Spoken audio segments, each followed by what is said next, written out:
I don't want to be conservative when it comes to dreaming because I dream high. Hi, I'm Ann Payawal. I'm 50 years old and I'm a businesswoman. Marami kasing struggle sa pag-start ng business. Number one is you have to believe in yourself. Because if you don't believe in yourself, nobody else will believe in you. Since we are a family of pet-loving people, na-realize namin there's a big need para magkaroon ng mga grooming services that can take care of the animals. And then the family, my siblings, decided to start the business together with our two friends. What we want to do is to be an advocate of animal care and love. We're planning to put this business in franchise. That's why when I dream high, I also take care of myself. So yun yung goal ko, to stay fit, to stay healthy by taking MX3, and to continue working with my siblings and make this company grow and mag-launch kami ng mga franchise in different cities. MX3 is like praying. We cannot live without prayers, right? Based on my experience, MX3 works for me. It works for my life. It's a miracle. And I couldn't find anything closer to that.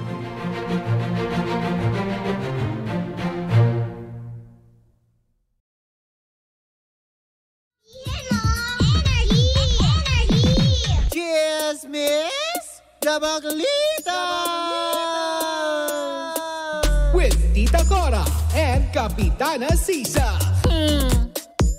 Same, pero iba! Kay patuloy pa rin pong nakatutok at nakikinig sa number 106.7 Energy FM. Pag huwag mong sabihin radyo. Sabihin mo! Yon! Hello pa rin po. Ayan.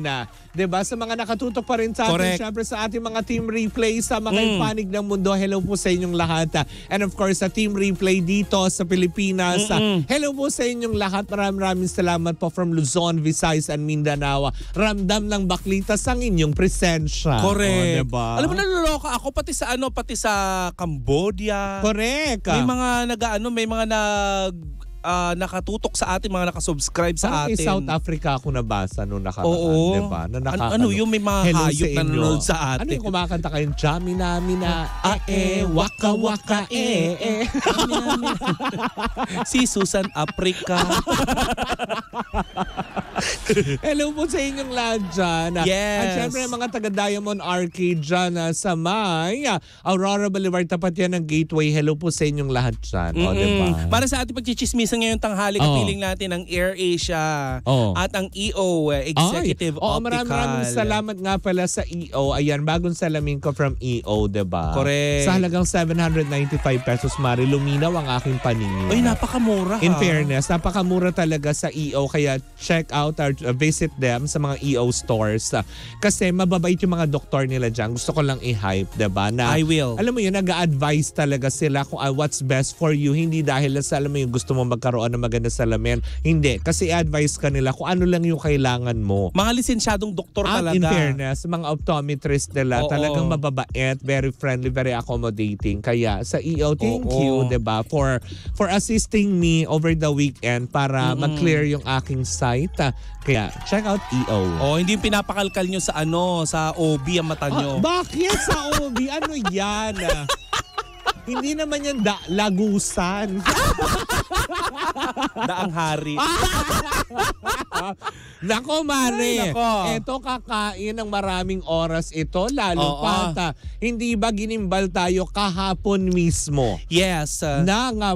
Official post ni Bea Alonso at Dominic Roque. Mare, ano yan? I-request nga natin na ipakita sa screen yung yan. Ayan, inilabas na nga po, opisyal na inilabas na nga ni Bea Alonso, Mare, ang kanilang opisyal na pahayag ni Dominic Roque ukol dun sa kanilang napapabalitang hewalayan di umano. Nakakaloka. Mare, pero dito hewalayan ba, Mare? Pero, eto na nga. Sa inilabas na pahayag nitong si Bea Alonzo sa kanyang IG at Facebook, Mare, na talaga namang naloka ang mga utawnes, niliwanag niya dito, Mare, na hindi naman pala sila nagkahiwalay. Yung engagement lang naman pala ang hindi lang naituloy. Correct, hindi ba? Kasi nga naman, kung babasahin nating maigi, kasi English, Diyos ko. Wag natin basahin. Alam mo, binabasa ko to kahapon, alam mo, nag-migraine ako. Binertigo ka. Sabi ko, oh my gosh, ay, lumilindol ba ang vertigo na? Nagkaroon ka ng ano? Buti na lang may Google Translate. Ano mo sabi ng Google? AI? Hindi. Alam mo sabi ng Google, ano? Yung pinatranslate ko, wag kang makialam. Mare, alam mo, dun sa mga dun sa comment section ng nabasa ko sa online, marami ang medyo nadismaya or na-disappoint kay Tito Boy. Ay, talaga ba? Oo, kasi Mare, si Tito Boy ang unang nagsiwalat nga na kinonfirm, hindi naman nagsiwalat kasi lumabas pa ito sa ibang sa ibang platform, sa ibang showbiz columnist na na hiwalay na nga itong si Bea Alonzo. Pero kay Tito Boy kasi talagang nag-prosper. Parang gano'n na siya nag-confirm na talagang hiwalay na yung dalawa. Dahil dun sa statement ni Bea Alonzo at ni Dominic Roque na para bang hindi naman siguro, Mare. Ayun na alam mo, Mare, para sa tingin ko naman dito sa aspeto na to, kasi hindi naman siguro kasi maglalabas din ng official statement si Tito Boy kung wala rin basbas. Actually. At hindi siya binigyan ng go signal. Sino kaya ang nagbasbas? Kasi hindi naman siya katulad ng ibang mga yung mga columnists na 'di ba ginagawang topic Alam naman natin lahat to. When Tito Boy speaks, everybody listens. Talaga na parang tipong when he says something, may credibility, mayroong ebidensya, may basihan. Yes. Kumbaga may consent na kung sino man. Probably yung tinutukoy nitong si Bea Alonzo dito at ni Dominic tungkol doon sa mga kasi nabanggit niya doon, 'di ba? May mga ibang nag-confirm ng breakup nila without their consent. Sabi doon, unfortunately, some even confirm our breakups without our consent, and some created ridiculous stories that had no basis. Diba? Na parang sa akin lang siguro, hindi kasama si Tito Boy doon. Siguro pinatutupulan niya yung iba na kung ano-ano ng mga hinalukay nyo, kung ano-ano ng mga itinag nyo. Yes. Feeling ko yun yung mga pinatatamaan nila. So malinaw, Mare, sa opisyal na pahayag ni Bea Alonzo na walang hiwalayan. Wala. Kasi sinabi nga nila, diba, engagement is off. Ibig sabihin lang nito, yung engagement lang nila ang medyo pinagpaliban. Ang kumaga parang hindi muna ngayon. Sabi, Mare, we have mutually decided to amicable end our engagement. Not the relationship, but the engagement. Linawin lang po natin sa opisyal dahil yun, binertigo ko doon nung kakaintindi niya. Hindi, gusto ko yung pagkakasabi mo yung parang Chris Aquino style. Lumilindol ba? Nabavertigo ako. Nabavertigo ako, wait. I-check yung mga bata. Tumawag. Yung bahay nasa fault line. Yung bahay sa Times. Ganon. Hindi yung mga ganong aspeto. Klaruhin natin kasi inulit-ulit kong basahin yun na walang binanggit doon si Bea at si Dom na they are ending their relationship. Ang tinatapos nila is yung usaping engagement. Ipakita nga ulit natin yung yung official statement.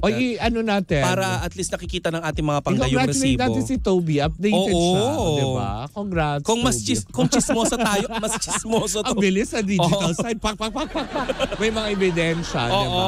Pero yun na nga, just to clear the name siguro ni Tito Boy, feeling ko hindi naman siya yung mga pinatatamaan no. Correct. Hindi rin siya. Dahil gaya nga ng sinabi ko, si Tito Boy yung isang tao na pag nagsalita, re-respetuhin mo.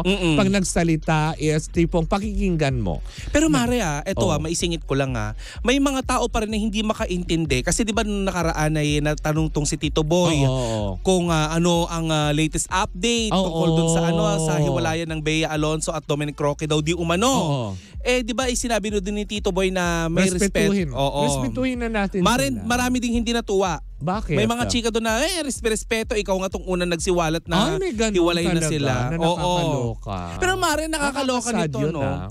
Kanino nang galing kaya yung chika na hiwalay na yung dalawa na nagsabi kay Tito Boy, no? Ayun lang ang question ngayon ng mga Or hindi tao. kaya, Mare, ito sa akin lang naman sa iniisip ko kasi di na ako nakakatulog. Dom, Bea, ano ba? Oo. 'Di ba? Ano kaya or hindi kaya ang nangyari doon ay naghiwalay talaga sila pero dahil nag-usap nagkabalikan na. Pero nag-decide na wag muna sila magpakasal. Well, wala namang break, ulitin ko, walang breakup na nangyari.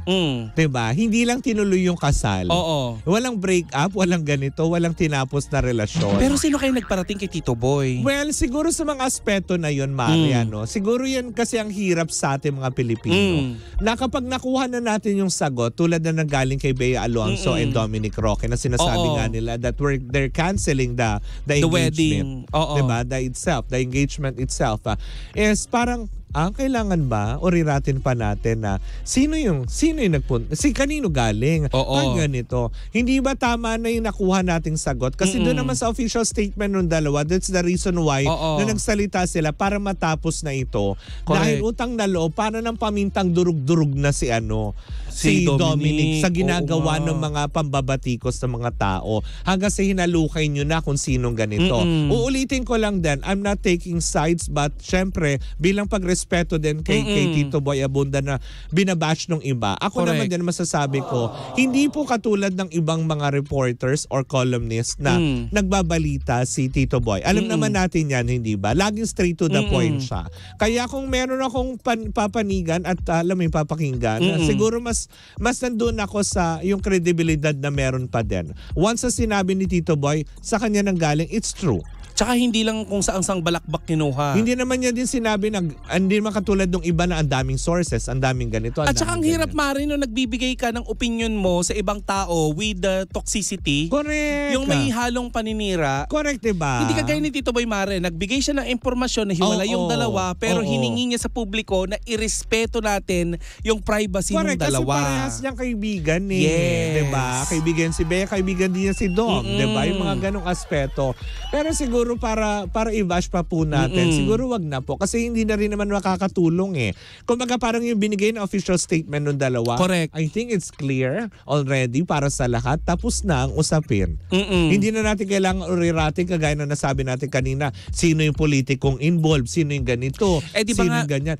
Pwede ba? Tigilan na natin. Di ba may chika pang latest sila, yung basta hindi na natin papangalanan kung sino may mga nagchika na na kesyo daw yung iniregalo daw na regalo, engagement ring nitong si Dominic Roque kay Bea Alonso, galing daw di umano dito kay Paul Cabral. Tinulungan daw ni Paul Cabral itong si Dominic Roque na na bumili ng engagement ring. Kasi Mare, ang daming nagtatanong at speculation kung kanino galing yung singsing dahil question nila yung kakayahan ni Dominic Roque na magbigay ng regalo or magbigay ng engagement ring. Hindi ba pwedeng nagpatulong lang ang bilang kaibigan? Kasi usually, di ba, ganyan yung mga lalaki pag bibili ng mga engagement ring, usually nagpapasama sa mga friends talaga na marunong kumilatis. Lalo na si Paul Cabral. Baka naman kasi natatakot lang si Dom na makabili siya ng peke. At saka knowing Paul Cabral and Dominic Roque, magkaibigan sila kasi di ba, Mare? Hindi, matagal na magkatrabaho yung mga yan.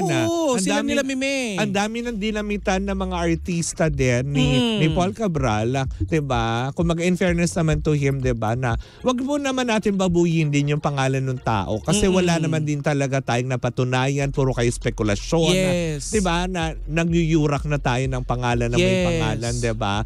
So, alam mo yun, yung regarding just sa engagement na yan, ang tanong ko na lang dito, Mare. Sa inyo ba hiningi yung pambili? Sa bagay. Kung sakali man na umutang siya kay Paul Cabral, kayo ba magbabayad? Diba? Sa inyo ba hiningi yung pambili? Correct. Diba? Tama ka nga din. Kung inutang yung pera, bakit? Tutulong ba kayo para magbayad? Diba? Yung mga ganong aspeto. Meron pang mga lumulutang na balita, Mare, na itong si Dominic Roque daw ay niregaluhan daw ng isang Becky daw di umano ng gasoline station. Diba? Parang lahat na lang. Ang dami nang punupukol kay Dominic. Alam mo, diba? Habang pinupukol siya, panay naman yung protekta niya kay Bea. Correct, Kaya diba? hindi ako naniniwala naghiwalay yung dalawa. Maaring na-extend Mare yung yung pag-iisip nila kung itutuloy ang kasal. kasal.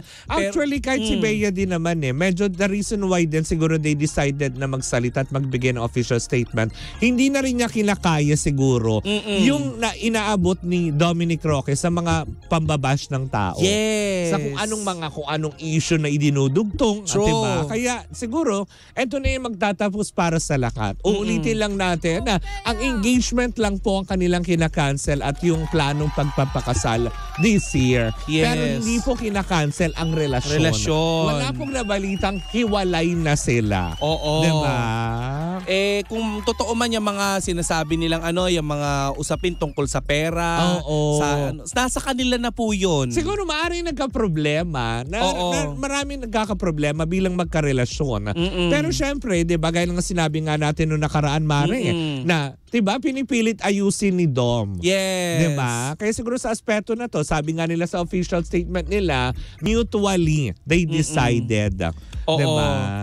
At tigilan nyo na din yung mga fake art code card Oo. sa Facebook na may sinabi di umano si Daniel Padilla na buti nga sa'yo, ikaw nga hindi ka imbitado sa sarili mong kasal. Oo, 'di ba? Wala mga ganung sinabi si Daniel. Correct, 'di ba? Mangilabot nga kayo kung sino man yung mga nagpapakalat niya. Ay nako, ang daming yan. 'Di ba? Tsaka tigilan din po natin yung mga pangsisisi kung kanino man, 'di ba? At least ito yung official statement na magtatapos para sa lahat. At sana wala na pong issue at syempre sa kung ano man sino yung mga politikong involved. Oo. Tapos na po, nagbigay na po ng official statement. Correct. Nakita nyo na po siguro. Tara po, work tayo, work. Work. Oo, back to work na po tayo. Wag na po tayong wag na po tayong palutangin yung mga pangalan natin.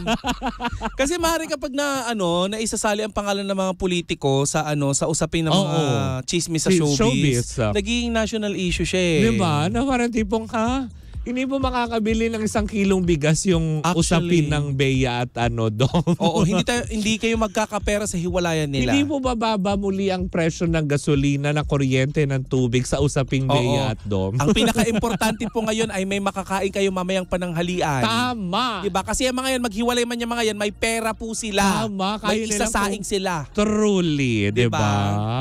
Na nakakaloka. But anyways, diba? Good luck na lang din to Bea and Dom. Ulitin lang din natin na since nakuha na po natin yung sagot na gusto nating makuha mula dun sa dalawa, sana dito na po yan magtapos. Sana, no? Diba? Tigilan na po natin kakaspekula, tigilan na rin po natin sa kahanap kung sino man yung politiko na yun, kung saan kondo siya nakatira. Ang importante, alam mo yun, hindi siya nang agrabyado si Dominic Roque ng mga tao. Wala siyang, alam mo yun, niloko, wala siyang kung ano mang binuraot. Oo. Diba? Kaya lalo tigilan na't na natin. OT na tayo. Tama. Hindi ba na nakakaloka? Well, anyway, so much to that on a Monday morning. Bukas po magkarinig ang magkatsikahan na naman tayo dahil umate ka mong bakbakan. Oo. Tapatan. Kung sino-sino magtatapatan na yan, bukas natin malalaman sa pagbabalik ng Baklitas! Woo! Muli po ang si Kapitana Sisa. At ako naman po ang yung Tita Cora. At tuloy-tuloy pa rin po ang ating tugtugan. Siyempre dito po lamang yan sa number 106.7 Energy FM. Pagka wag mong sabihin radyo. Sabihin mo!